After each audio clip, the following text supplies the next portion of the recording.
Hello viewers, welcome to the session English for My World. In the introduction sessions, we have seen the significance, the importance of language, how language can be developed, how can it be learned as a skill, and how can it be practiced.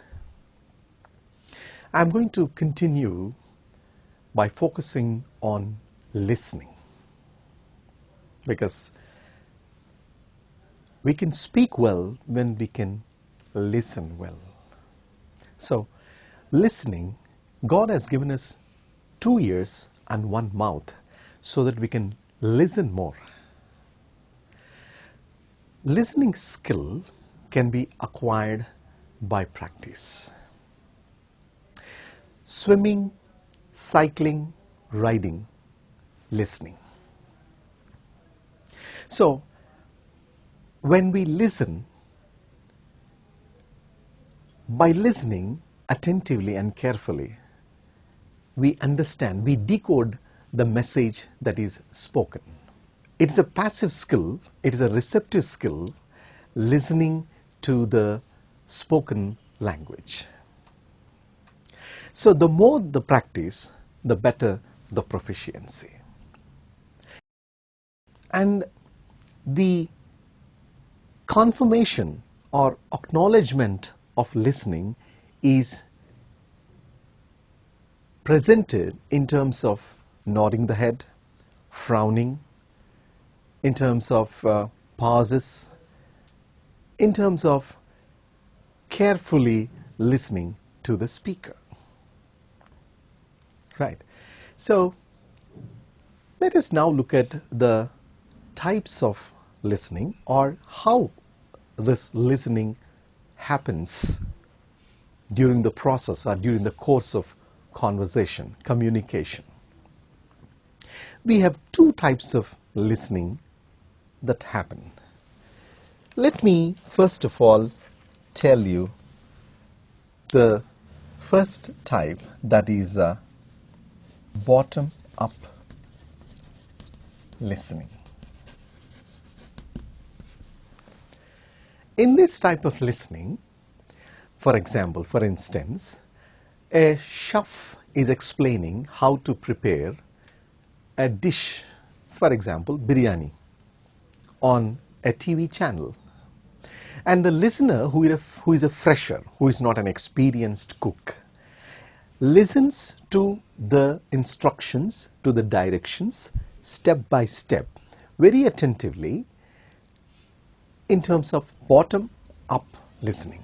So when this fresher or beginner listens to the chef, the beginner listens to the sounds that are produced,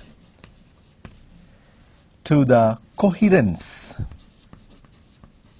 When I say coherence, the logic, the kind of connectivity,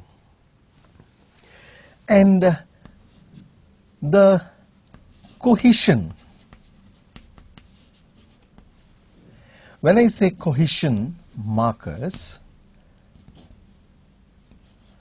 I mean to say all the progression markers, signposts, conjunctions. For example, therefore, next, furthermore, besides, hence, because. So in the process of conversation, all these cohesion markers are progression markers are used. So a fresher, a beginner, observes, listens very attentively, carefully to all these cohesion markers. And bottom-up listening. Attention is also paid to the grammar.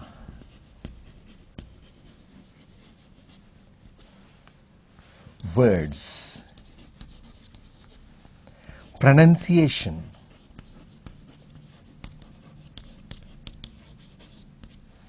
so everything that happens during the course of speaking, that is intonation, that is modulation of sounds, the diction, the rhythm, the pitch, all that happens will be listened to very attentively, very attentively. So that is bottom up listening. The next type of listening is top down listening. Top down listening. In this type of listening, the listener, who is an experienced person, who is a professional maybe, who has number of years of experience, by taking the same example, that is, imagine an experienced cook listening to a chef who is explaining the process of cooking biryani on a TV channel. He brings his background knowledge to the listening. He brings all the background knowledge of listening. He also brings his experience, and since he knows the process of cooking biryani already, he doesn't go for bottom up listening, but he goes for top down listening, where he'll be listening very selectively by choosing the important instructions that he needs. What ingredients? How much time do I need to simmer it? How much time and what sort of cleaning? How much time do I need to boil? How much time do I need to fry it? Is it deep fry or only it's just a light fry? In the process of listening, we have top-down listening.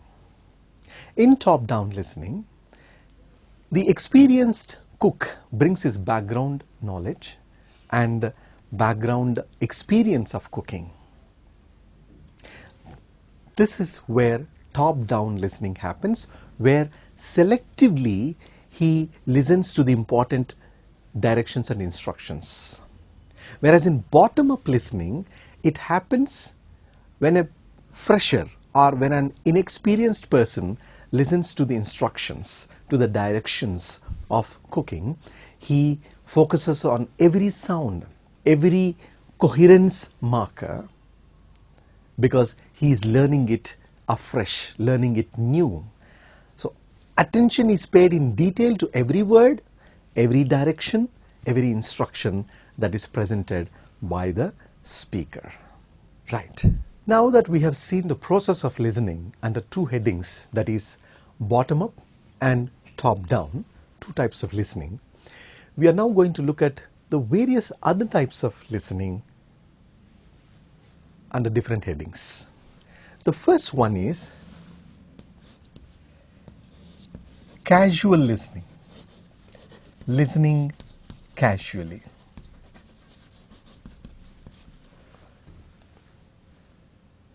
When we listen casually, it is not serious listening. Number one, for example, while working, listening to songs. We are not paying much attention to the details of the song, the lyrics or the music or whatever, but we enjoy listening to songs while working. So it is a sort of playful listening, joyful listening, where two works are happening simultaneously at a time. So there we can say listening to songs while working. That is casual listening. Second one is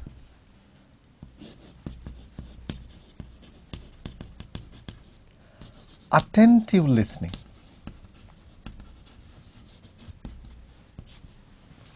Listening attentively.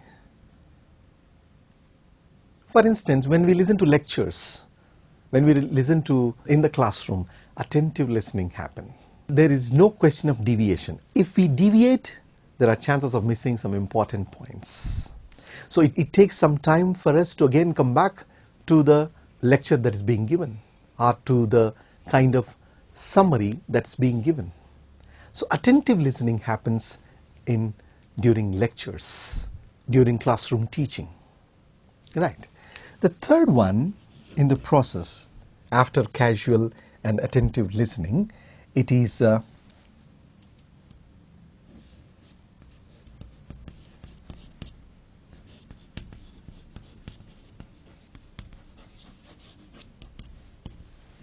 Just listening. Just listening. This is again a very selective kind of listening, where something like the top-down model of listening, the listener always attentively listens for the summary, the summation, the gist, the essence of what is being explained, of what is being spoken. So in just listening is selective listening happens. Listening for a summary in a nutshell or in a capsule happens in just listening. The fourth one is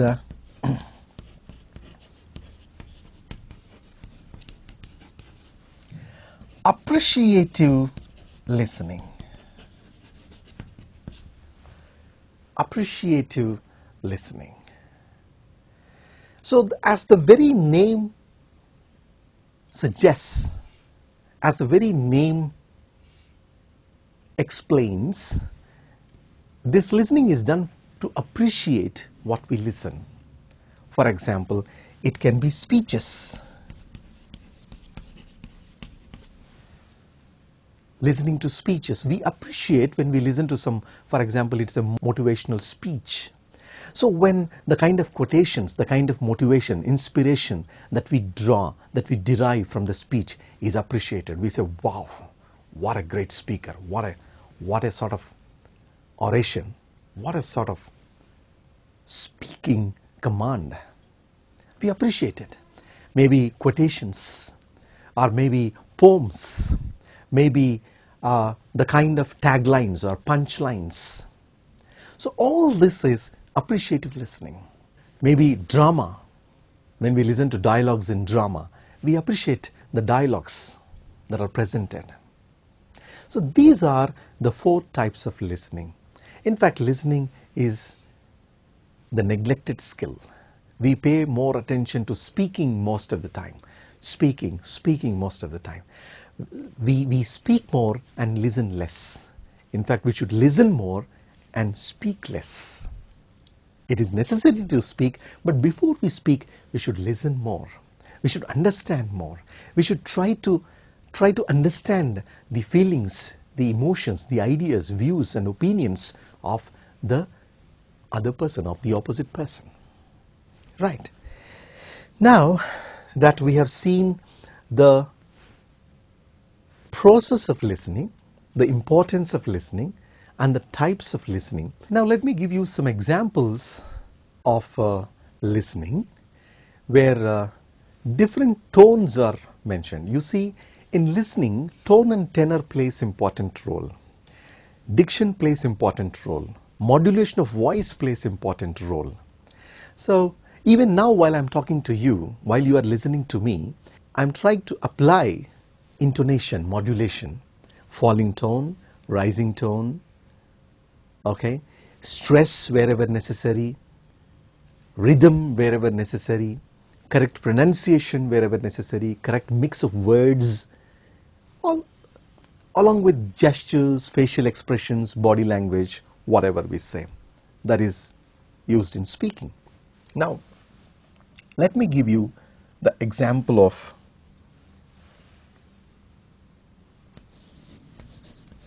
she is beautiful.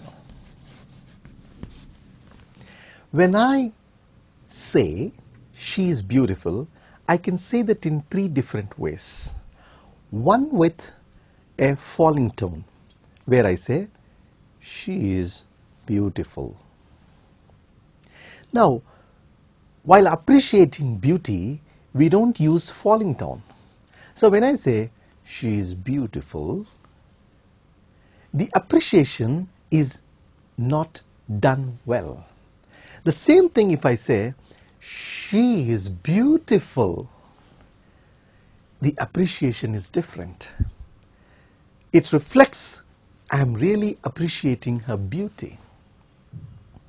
Similarly, the same sentence if I say with raising tone and falling tone, she is beautiful, I am giving a rising tone and falling tone.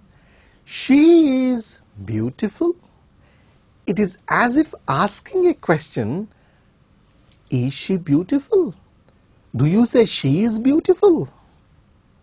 You see, the variation in the modulation of voice or intonation of voice denotes, reflects different kinds of meanings depending on the tone that we use, the tone and tenor that we use while speaking, that sends different kinds of signals to the listener who is listening. Let us take another example.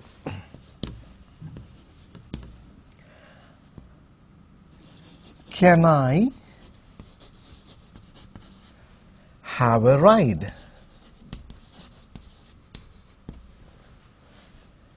Example 1. I can have a ride. Example 2.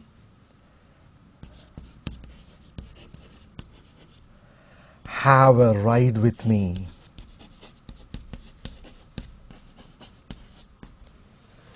So I have given 3 different kinds of examples here, where the first one is, can I have a ride, is asking very politely, courteously, because I need somebody to drop me. I am in need of a ride. So I am requesting politely by saying, can I have a ride? Can I have a ride, please? First one. Second one, I can have a ride. Now, this is a sort of assurance, guarantee. And this is also sort of claiming my right. He's my friend. So I claim my right on my friend by saying, I can have a ride. The tone and tenor differs, the expression differs, the modulation, everything differs. Now the third one, have a ride with me, is offering a ride to my friend. Have a ride with me. I have bought a new bike. Have a ride. Enjoy the ride with me. Enjoy the joy ride with me. 3 different kinds of expressions with 3 different kinds of modulations, tone and tenor, and 3 different kinds of expressions. Now, the third one that I'm going to use as an example here is,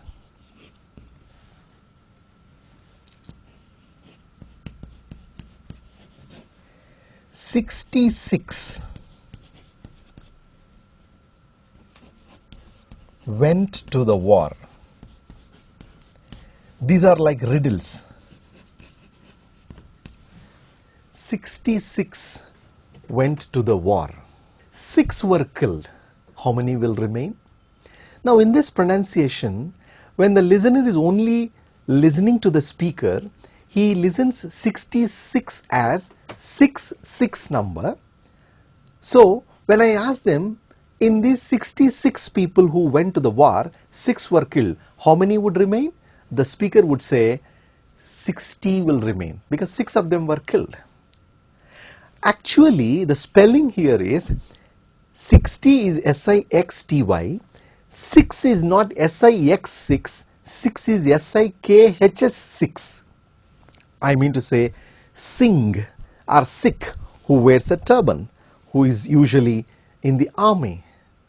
So 66 went to the war, 6 of them were killed. How many of them would remain? 54 of them would remain. Now, these kinds of expressions are tricky for the listener at times to analyze, to decipher properly. I am going to give you another riddle. For instance, for example, 2 daughters, I would begin with mothers, 2 mothers and 2 daughters, 2 mothers and 2 daughters were given 3 apples. You see, two mothers, two daughters are actually 4 in number, but they were given 3 apples. How? Well, I hope you are thinking now. You are bringing your background experience, background knowledge. You are also trying to use your logic here to crack this riddle, to understand this riddle. It is simple. Grandmother, daughter, granddaughter. 3 of them. Now the answer is given. The solution is given. Grandmother and daughter are 2 mothers. Daughter and granddaughter are 2 daughters. So 2 mothers and 2 daughters are given 3 apples. Actually they are 3 people. We are calling them as 2 mothers and 2 daughters. So what I am trying to say here is the rhythm, the modulation of voice that is used, the kind of tone and tenor that is used while speaking, and the logic that is used in speaking, all this needs to be carefully listened to when the listener listens. So we need to be attentive in listening here. It cannot be casual listening like listening to music as we have seen just now.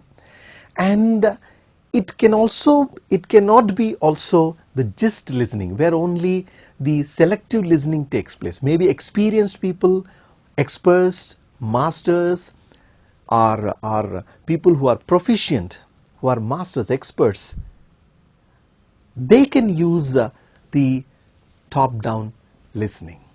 If they are very proficient, they can use the top-down listening.